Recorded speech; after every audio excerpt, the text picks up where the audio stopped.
Hello दोस्तों, स्वागत है आप सभी का GK trick bye Ram sir YouTube channel में।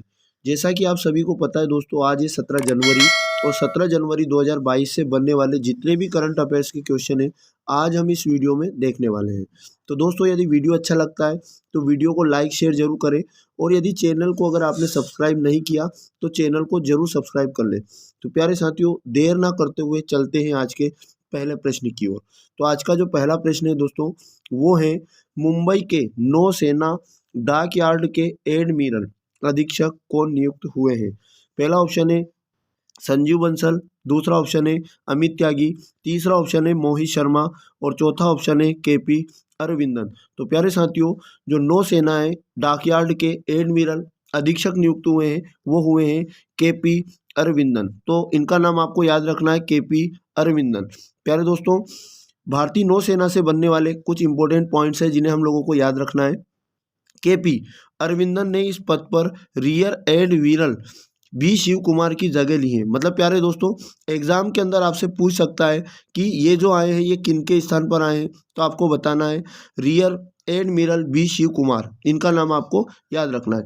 इंडियन नेवी से बनने वाले कुछ इंपॉर्टेंट क्वेश्चन, इसका हेडक्वार्टर नई दिल्ली में है।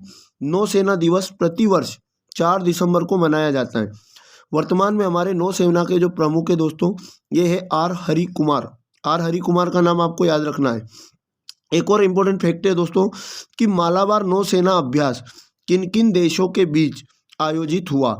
तो इन देशों का नाम आपको याद रखना है कि मालाबार नौसेना अभ्यास है वो भारत, अमेरिका, जापान और ऑस्ट्रेलिया के बीच में आयोजित हुआ है। ठीक है, आगे अगर हम बात करें INS करनाज भारतीय नौसेना में शामिल किया गया, ये क्या है, तो ये एक पनडुब्बी का नाम है जो आपसे एग्जाम में पूछ सकता है कि INS करनाज क्या है। तो दोस्तों, आपको बताना है कि ये एक पनडुब्बी है। इस प्रकार आगे अगर हम बात करें अगले प्रश्न की, तो दोस्तों अगला प्रश्न आपके सामने। अगले क्वेश्चन में लिखा है सड़क परिवहन मंत्री नितिन गडकरी ने 8 सीटर व्हीकल के लिए कम से कम कितने एयरबैग अनिवार्य कर दिए हैं। तो प्यारे दोस्तों, नितिन गडकरी जो वर्तमान में हमारे सड़क परिवहन मंत्री हैं, इन्होंने 8 सीटर व्हीकल के लिए कम से कम कितने बैग अनिवार्य कर दिए हैं। तो दोस्तों, इसका जो सही जवाब है वो होगा बी वाला ऑप्शन, यानी कि 6। तो ये आपको याद रखना है, 6 सीटर व्हीकल के लिए कम से कम 6 एयरबैग आपको लगाना अनिवार्य है। आगे बढ़ते हैं दोस्तों अगले प्रश्न की ओर। अगला प्रश्न है 2022 में जूनियर नंबर 1 बनने वाली पहली भारतीय महिला बैडमिंटन खिलाड़ी कौन बनी। अमृता शेट्टी पहला ऑप्शन है, दूसरा ऑप्शन है रियात सनीम विधायक, तीसरा ऑप्शन है तस्नीम नीरज, चौथा ऑप्शन है रीचा चड्डा। तो प्यारे दोस्तों, इसका जो सही जवाब होगा सी वाला ऑप्शन होगा, तस्नीम नीरज। दोस्तों, तस्नीम नीरज 2022 में जूनियर नंबर 1 बनने वाली पहली भारतीय महिला है। IMP क्वेश्चन है दोस्तों, पहली भारतीय महिला है, इसलिए आप लोगों को ये भी याद रखना है। प्यारे दोस्तों, आगे बढ़ते हैं अगले प्रश्न पर। अगला प्रश्न आपके सामने, भारत का पहला सैनिटरी नैपकिन फ्री गांव कौन सा बनेगा।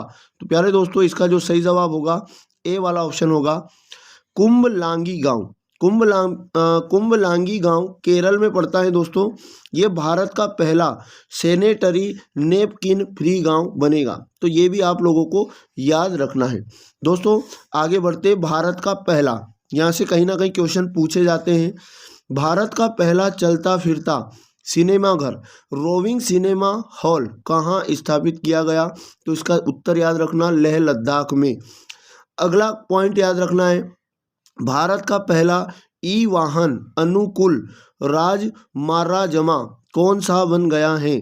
तो ये आपको याद रखना, दिल्ली राजमार्ग, दिल्ली से चंडीगढ़ राजमार्ग आपको याद रखना है। अगला है आपके सामने, एक महीने में 92.6 करोड़ से अधिक UPI लेने देने की उपलब्धि हासिल करने वाला पहला बैंक कौन सा बन गया। तो प्यारे दोस्तों, 4 ऑप्शन आपके सामने हैं, Paytm payment bank limited, B वाला ऑप्शन है भारतीय स्टेट बैंक, सी वाला ऑप्शन है बैंक ऑफ इंडिया और डी वाला ऑप्शन है पंजाब नेशनल बैंक। तो प्यारे साथियों, इसका जो सही जवाब होगा वो होगा ए वाला ऑप्शन होगा, पेटीएम पेमेंट बैंक लिमिटेड। मतलब दोस्तों पेटीएम पेमेंट बैंक लिमिटेड जो है 92.6 करोड़ से अधिक यूपीआई लेने देने की उपलब्धि हासिल करने वाला देश का पहला बैंक बना है। आईएमपी क्वेश्चन है दोस्तों, आपको याद रखना है। अब आगे कुछ इंपॉर्टेंट पॉइंट्स की हम बात कर लेते हैं, जैसे कि पेटीएम पेमेंट बैंक, इसकी स्थापना 2015 में की गई थी। इसके जो संस्थापक थे दोस्तों विजय शेखर शर्मा, आपको याद रखना है। पेटीएम पेमेंट बैंक का जो हेडक्वार्टर है दोस्तों नोएडा उत्तर प्रदेश में है और इसके जो सीईओ है वर्तमान में सतीश कुमार गुप्ता है। तो दोस्तों ये इंपॉर्टेंट पॉइंट्स जो आपकी एग्जाम के लिए इंपॉर्टेंट साबित होंगे। अगला क्वेश्चन है दोस्तों, अगले क्वेश्चन में लिखा लोसांग नामसूंग महोत्सव किस राज्य में मनाया गया। प्यारे दोस्तों आईएमपी क्वेश्चन है लोसांग महोत्सव, तो ये आपको याद रखना है। लोसांग महोत्सव ए वाला ऑप्शन है सिक्किम राज्य में मनाया गया है, तो ये इसका उत्तर सही जवाब याद रखना सिक्किम में मनाया गया दोस्तों लोसांग महोत्सव, तो ये भी आपको याद रखना है। आगे अगर हम बात करें अगले प्रश्न की, ऊंट के लिए दुनिया का पहला होटल किस देश में बनाया गया। तो दोस्तों ऊंट के लिए दुनिया का पहला होटल बनाया गया, उस देश का नाम है सऊदी अरब। डी वाला ऑप्शन इसका सही जवाब है। ऊंट के लिए दुनिया का पहला होटल बनाया गया है। आगे बढ़ते हैं दोस्तों, सऊदी अरब के बाद आगे बढ़ते हैं दोस्तों, इससे इम्पोर्टेंट क्वेश्चन बनने वाले इंपॉर्टेंट पॉइंट्स है जो आपकी एग्जाम के लिए बहुत इंपॉर्टेंट होते हैं। सऊदी अरब में ऊँटों की देखभाल के लिए 120 कमरों वाला होटल स्थापित किया गया है, तो ये इंपॉर्टेंट पॉइंट आपको याद रखना है। अगला क्वेश्चन है दोस्तों, हाल ही में किस राज्य में जल्लीकट्टू का आयोजन किया गया है। तो प्यारे दोस्तों ये भी आपको याद रखना है, जिस राज्य में जल्लीकट्टू का आयोजन किया गया है। ए वाला ऑप्शन है तमिलनाडु, बी वाला ऑप्शन है केरल, सी वाला है कर्नाटक और डी वाला है कोई नहीं। तो दोस्तों इसका सही जवाब है तमिलनाडु। जल्लीकट्टू किस राज्य का है दोस्तों, ये तो आपको याद रखना है तमिलनाडु बहुत इंपॉर्टेंट क्वेश्चन है।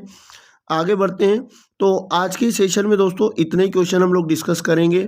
अगर आपको वीडियो अच्छा लगता है तो वीडियो को लाइक शेयर जरूर करें, और यदि आपने चैनल को सब्सक्राइब नहीं किया तो चैनल को जरूर सब्सक्राइब कर लें। प्यारे दोस्तों इससे क्या होता है, जब भी हमारा कोई वीडियो अपलोड होगा तो उसका नोटिफिकेशन आपको तुरंत प्राप्त हो जाएगा।